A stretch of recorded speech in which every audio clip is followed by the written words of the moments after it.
This video is for educational and informational purposes only. Please do your own research before applying. DRDO సంస్థ నుంచి bumper notification అయితే వచ్చేసింది. వీటికి ఎలాంటి exam పెట్టకుండా, ఎలాంటి అప్లికేషన్ ఫీ తీసుకోకుండా డైరెక్ట్ సెలక్షన్ అయితే ఒక్క రోజులోనే చేస్తారు. అండ్ వీటికి మినిమం 10+2 కానీ, డిప్లొమా కానీ, లేదా ఏదైనా డిగ్రీ పూర్తి చేసిన Andhra Pradesh and Telangana male and female candidates eligible ఉంటారు.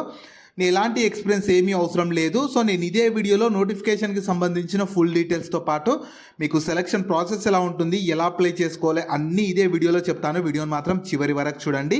అలాగే చాలామంది వీడియోస్ చూస్తున్నారు, అప్లికేషన్స్ చేసుకొని వెళ్తున్నారు, కానీ వీడియోస్ని లైక్ చేయడం లేదు. మీరు ఇచ్చే ఒక్క లైక్ మాకు ఎంతో ఎంకరేజ్ చేసినట్లుంటుంది. ఇలాంటి మంచి మంచి జాబ్స్ గురించి డైలీ అప్డేట్ చేస్తూ ఉంటాను. సో ఖచ్చితంగా ప్రతి ఒక్కరు వీడియోస్ని లైక్ చేస్తూ స్కిప్ చేయకుండా ఎండ్ వరకు చూడండి.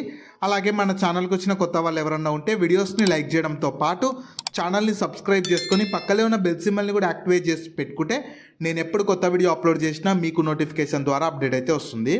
నెక్స్ట్ డీటెయిల్స్లోకి వెళ్ళే కంటే ముందు హాస్టల్ వార్డెన్ ఉద్యోగాలకు సంబంధించి కూడా అఫీషియల్ నోటిఫికేషన్ వచ్చేసింది. మినిమం 10th క్లాస్ అర్హత ఉండాలి. వీటికి సెలెక్ట్ అయితే స్టార్టింగ్లోనే 27,000కి పైగా జీతం ఇస్తారు. ఆంధ్రప్రదేశ్ అండ్ తెలంగాణ వాళ్ళు అందరూ ఎలిజిబుల్ ఉంటారు. దీనికి సంబంధించి కూడా నేను డీటెయిల్లో వీడియో చేశాను. ఆ వీడియో మన ఛానల్లో ఉంటుంది. అదే వీడియో లింక్ని పైన ఇక్కడ కార్డ్స్లో కూడా ఇస్తాను. ఒకసారి ఇది కూడా డీటెయిల్గా చూసేసి ఇంట్రెస్ట్ అండ్ ఎలిజిబిలిటీ ఉన్న వాళ్ళు ఈ జాబ్స్కి కూడా అప్లికేషన్స్ అయితే చేసుకోండి. సో ఈ ఆపర్చునిటీ మీకు ఈ 2026, 27 ఇయర్కి సంబంధించి GTRE డిఆర్డిఓ సంస్థ నుంచి అయితే వచ్చింది. మీరు కావాలనుకుంటే ఇన్ఫర్మేషన్ మొత్తం ఇక్కడ ఇచ్చిన వీళ్ళ అఫీషియల్ వెబ్సైట్లో కూడా చూసుకోవచ్చు. ఈ అఫీషియల్ వెబ్సైట్ని మీరు గూగుల్లో సెర్చ్ చేసిన వస్తుంది. కింద డిస్క్రిప్షన్లో కామెంట్ సెక్షన్లో కూడా పిన్ చేస్తాను. మీరు అక్కడ నుంచైనా యాక్సెస్ చేసుకోవచ్చు. అలాగే కింద డిస్క్రిప్షన్లో కామెంట్ సెక్షన్లో మన వాట్సాప్, టెలిగ్రామ్, ఇంకా ఇన్స్టాగ్రామ్ ఛానల్ లింక్స్ కూడా ఇస్తాను. మీరు వాటిని కూడా ఫాలో అవ్వండి. ఎందుకంటే నేను డైలీ వాటిలో జాబ్స్ని అయితే అప్డేట్ చేస్తూ ఉంటాను. సో ఫస్ట్ వీటికి ఉండాల్సిన ఏజ్ లిమిట్స్ వచ్చేసి ప్రతి ఒక్కరికి 6th జూన్ 2026 కల్లా మినిమం 18 years ఏజ్ ఉండాలి.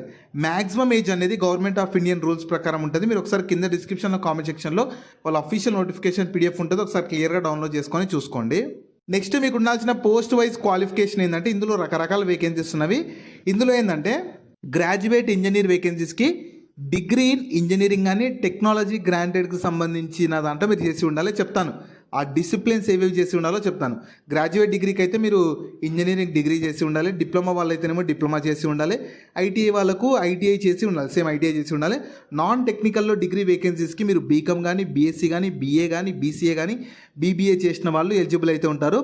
Only candidates who passed qualifying examination in 2022 or later are eligible అని ఇచ్చారు. అంటే ఓన్లీ 2022 కానీ ఆ తర్వాత ఇయర్ పాస్ అయిన వాళ్ళు మాత్రమే నోటిఫికేషన్కి ఎలిజిబుల్ ఉంటారు. 2022, 23, 24, 25, 26 వరకు పాస్ అయిన ITI వాళ్ళు కానీ, డిప్లొమా వాళ్ళు కానీ, గ్రాడ్యుయేట్ ఇంజనీరింగ్ వాళ్ళు కానీ, నాన్ టెక్నికల్ వాళ్ళు కానీ, ఇలా ఎవరైనా సరే 2022 సంవత్సరం నుంచి ఆ తర్వాత పాస్ అయిన వాళ్ళు మాత్రమే ఈ నోటిఫికేషన్కి ఎలిజిబుల్ అయితే ఉంటారు. నెక్స్ట్ మీకు ఎన్ని వేకెన్సీస్ ఉన్నవి, ఏ దాంట్లో వేకెన్సీస్ ఉన్నాయి అంటే డిసిప్లిన్స్ ఏమేమి ఉండాలో చూడండి. టోటల్ అయితే 150 వేకెన్సీస్ ఉన్నవి. ఈ గ్రాడ్యుయేట్ ఇంజనీరింగ్ దాంట్లో అయితే మీరు BE లేదా బీటెక్ ఇన్ మెకానికల్లో కానీ, ప్రొడక్షన్లో కానీ, ఇండస్ట్రియల్ ప్రొడక్షన్లో కానీ, ఏరోస్పేస్లో కానీ, మీకు ఏరోనాటికల్లో కానీ, EEలో కానీ, ECలో కానీ, ఎలక్ట్రానిక్స్ అండ్ ఇన్స్ట్రుమెంటేషన్లో కానీ, టెలికాంలో కానీ, కంప్యూటర్ సైన్స్లో కానీ, ఇన్ఫర్మేషన్ టెక్నాలజీలో కానీ, సివిల్లో కానీ, ఇలా డిఫరెంట్ ఏ డిసిప్లిన్లో మీరు ఇంజనీరింగ్ డిగ్రీ చేసిన ఎలిజిబుల్ ఉంటారు. ఈ ఇంజనీరింగ్ డిగ్రీ దాంట్లో టోటల్ 75 వేకెన్సీస్ ఉన్నవి. తర్వాత డిప్లొమా వాళ్ళకైతేనేమో మెకానికల్లో కానీ, ప్రొడక్షన్లో కానీ, ఇంకా మీకు EEలో కానీ, ECలో కానీ, ఎలక్ట్రానిక్స్ అండ్ ఇన్ఫర్మేషన్లో కానీ, కంప్యూటర్ సైన్స్లో కానీ, నెట్వర్కింగ్లో కానీ, ఇన్ఫర్మేషన్ టెక్నాలజీలో కానీ 20 వేకెన్సీస్ ఉన్నవి. ఈ డిసిప్లిన్స్లో డిప్లొమా చేసిన వాళ్ళు ఎలిజిబుల్ ఉంటారు.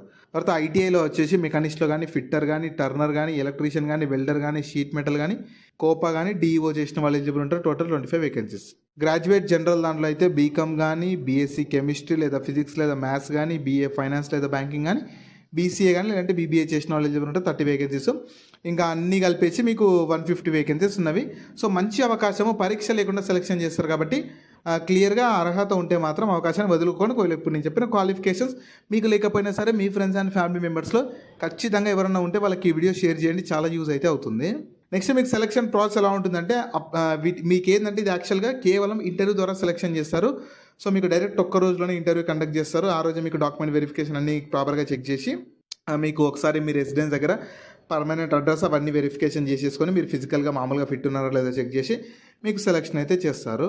నెక్స్ట్ ఇంపార్టెంట్ డేట్స్ వచ్చేసి మీకు 6th జూన్ రోజు అయితే ఇంటర్వ్యూ కండక్ట్ చేయబోతున్నారు. చెప్తాను ఏ లొకేషన్లో కండక్ట్ చేస్తారో కూడా క్లియర్గా. సాటర్డే రోజు 6th జూన్ రోజు అయితే కండక్ట్ అయితే చేయబోతున్నారు. ఓన్లీ ఇంటర్వ్యూ ద్వారానే సెలెక్షన్ అయితే చేస్తారు. సో మీకు అప్లికేషన్ ప్రాసెస్ ఉంటుంది. సింపుల్గా ఒక అప్లికేషన్ ప్రాసెస్ ఉంటుంది. ఏంటంటే యాక్చువల్గా ఇవి మీకు ఏంటంటే పర్మనెంట్ జాబ్స్ కాదు, అప్రెంటిస్షిప్ వేకెన్సీస్, అప్రెంటిస్ వేకెన్సీ అనమాట. ఐటీఐ వాళ్ళకి కానీ ఎవరికైనా సరే అప్రెంటిస్ వేకెన్సీస్. మీకు సెలెక్ట్ అయిన వాళ్ళకి 1 year పాటు అప్రెంటిస్షిప్ ట్రైనింగ్ ఇస్తారు. ఆ ట్రైనింగ్ పీరియడ్లో ఇండియన్ గవర్నమెంట్ రూల్స్ ప్రకారం స్టైఫండ్ ఇస్తారు. ఆ ట్రైనింగ్ తర్వాత మీకు 1 year పాటు అప్రెంటిస్షిప్ చేసినట్లు సర్టిఫికేట్ ఇస్తారు. ఆ సర్టిఫికేట్ వల్ల యూజ్ ఏంటంటే మీకు ఫర్దర్గా ఎప్పుడన్నా ఈ డిఆర్డిఓ సంస్థల్లో, సంబంధిత సంస్థలు ఎప్పుడు పర్మనెంట్ జాబ్స్ వచ్చినా మీకు మీకంటూ రిజర్వేషన్ కానీ మీకంటూ కొన్ని వేకెన్సీస్ తీసి పెడతారు. కాబట్టి ఖచ్చితంగా అర్హత ఉంటే మాత్రం అస్సలు వదులుకోకండి. క్వాలిఫికేషన్ నుండి ఖాళీగా ఉన్నాం అనుకున్న ఎవరు కూడా వదులుకోకండి. సో ఐటీఐ వాళ్ళు ఏం చేయాలంటే నాప్స్లో రిజిస్టర్ చేసుకొని ఉండాలి. నాప్స్ ఇక్కడ ఇచ్చిన అప్రెంటిస్షిప్ india.gov.in రిజిస్టర్ చేసుకోవాలి.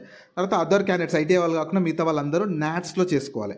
తర్వాత మీరు ఏం చేయాలంటే ఈ అప్లికేషన్ ఒక ఫామ్ ఇచ్చారు. ఇవి 2 రిజిస్టర్ చేసుకున్నాక, అంటే దేనిలో ఉన్న వాళ్ళు దాంట్లో రిజిస్ట్రేషన్ చేసుకున్నాక మీకు రిజిస్ట్రేషన్కి సంబంధించి దాన్ని ప్రింట్అవుట్ తీసుకోవాలి. అలాగే వీళ్ళ అఫీషియల్ నోటిఫికేషన్లోనే ఒక అప్లికేషన్ ఫామ్ ఇచ్చారు. దాన్ని మీరు వీళ్ళ అఫీషియల్ వెబ్సైట్ నుంచి ఎవరన్నా వస్తుంది, కింద డిస్క్రిప్షన్ కామెంట్ సెక్షన్లో ఇస్తాను, మీరు అక్కడ నుంచి యాక్సెస్ చేసుకోవచ్చు. అప్లికేషన్ ఫామ్ని మొత్తం కూడా ఫిల్ చేయాలి. ఫిల్ చేసి దాంతోపాటు సెల్ఫ్ అటెస్టెడ్ ఫోటో కాపీస్ ఉంటాయి కదా క్వాలిఫికేషన్ సంబంధించి, అవన్నీ తీసుకొని 6th జూన్ రోజు అయితే మీరు డైరెక్ట్ ఇంటర్వ్యూకి వెళ్ళారంటే ఆ రోజు కండక్ట్ చేసి మీకు సెలెక్షన్ అయితే చేస్తారు. మీరు ఏమేమి డాక్యుమెంట్స్ తీసుకెళ్ళాలంటే అప్లికేషన్కి వెళ్ళే కంటే ముందు అప్లికేషన్ ఫామ్ అయితే ఫస్ట్ తీసుకోవాలి. ఈ అప్లికేషన్ ఫామ్ని మీరు గూగుల్లో సెర్చ్, అంటే వీళ్ళ అఫీషియల్ వెబ్సైట్ నుంచి డౌన్లోడ్ చేసుకోవచ్చు. కింద డిస్క్రిప్షన్ కామెంట్ సెక్షన్లో నేను డైరెక్ట్ ఇస్తాను, అక్కడ నుంచి డౌన్లోడ్ చేసుకోవచ్చు. మొత్తం ఫిల్ చేయాలి. బ్లాక్ లెటర్స్లో అంటే క్యాపిటల్ లెటర్స్లో ఫిల్ చేసి రైట్ సైడ్లో మీ ఫోటో అతికించి సిగ్నేచర్ చేసి nationality, date of birth, age అన్నీ ఇచ్చేసి కిందకి స్క్రోల్ చేసి క్వాలిఫికేషన్ సంబంధించిన డీటెయిల్స్ ఇచ్చేసి ఆ డిక్లరేషన్ మొత్తం చదివి డేట్ ఏ రోజు signature of the candidate signature చేసేసి ఇంకా ఈ అప్లికేషన్ ఫామ్తో పాటు నాట్స్ లేదా నాప్స్ పోస్టల్ ప్రొఫైల్కి సంబంధించి ప్రింట్అవుట్, 10th మార్క్ షీట్ లేదా అండ్ సర్టిఫికేటు, ఈ క్వాలిఫైయింగ్ ఎగ్జామినేషన్ సంబంధించి mark sheets year wise, semester wise, ఇంకా degree, diploma, ITI provisional degree certificates, Aadhaar card, category certificate, 2 recent passport size photos, ఇవన్నీ తీసుకొని మీరు 6th జూన్ రోజు అయితే డైరెక్ట్ వాళ్ళు ఇచ్చిన అడ్రస్కి ఇంటర్వ్యూకి అయితే వెళ్ళాల్సి ఉంటుంది. అడ్రస్ వచ్చేసి ఇక్కడ క్లియర్గా చెప్తాను. 6th జూన్ రోజు మీరు మార్నింగ్ 9 o'clock వరకు వెళ్ళిపోవాలి. Gas turbine research establishment, DRDO, CV Raman Nagar, Bengaluru, Karnataka 560093. మీకు బెంగళూరులోనే కండక్ట్ చేస్తున్నారు. మీకు బెంగళూరులో ఉండండి. మీకు 1 year పాటు అప్రెంటిస్షిప్ కూడా అక్కడే ఉండొచ్చు, పర్లేదు. మాకు ఎక్కడైనా సరే 1 year పాటు ఖాళీగా ఉన్నాం అనుకునే వాళ్ళు యూటిలైజ్ చేసుకోవచ్చు. ఫ్రెండ్స్ అందరూ ఒకవేళ మంచి బ్యాచ్ అలా ఉంటే అందరు కలిసి ఇంటర్వ్యూకి హ్యాపీగా వెళ్ళేసి అటెండ్ అయితే రావచ్చు. మీకు ఎలాంటి రిజిస్ట్రేషన్ కానీ అప్లికేషన్ ఫీ ఏమీ ఉండదు. మ్యాక్సిమం ఎలాంటి ఎగ్జామ్ కూడా పెట్టకుండా ఓన్లీ ఇంటర్వ్యూ ద్వారానే మీకు సెలెక్షన్ చేస్తారు. సెలెక్ట్ అయిన వాళ్ళకి 1 year పాటు అప్రెంటిస్షిప్ ట్రైనింగ్ ఇచ్చి ఆ ట్రైనింగ్ పీరియడ్లో స్టైఫండ్తో పాటు ట్రైనింగ్ తర్వాత మీకు అప్రెంటిస్షిప్ సర్టిఫికేట్ కూడా ఇస్తారు. మీకు అది ఫర్దర్గా ఎప్పుడు డిఆర్డిఓలో పర్మనెంట్ జాబ్స్ వచ్చినా మీకు యూజ్ అయితే అవుతుంది.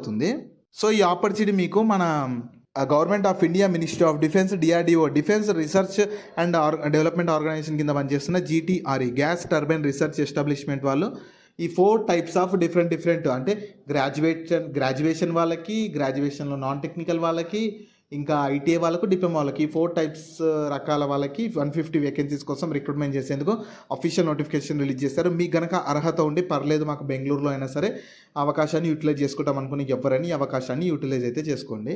సో వీటికి సంబంధించిన లింక్స్ అన్ని వీడియో కింద డిస్క్రిప్షన్లో అలాగే కామెంట్ సెక్షన్లో పిన్ చేశారు చూడండి. అలాగే మీ ఫ్రెండ్స్ అండ్ ఫ్యామిలీ మెంబర్స్ అందరికి కూడా షేర్ చేయడం మాత్రం మర్చిపోకండి. మీకు జాబ్స్ గురించి ఎలాంటి డౌట్స్ ఉన్నా సరే కింద కామెంట్స్లో అడగండి, నేను ప్రతి కామెంట్కి రిప్లై అయితే ఇస్తాను.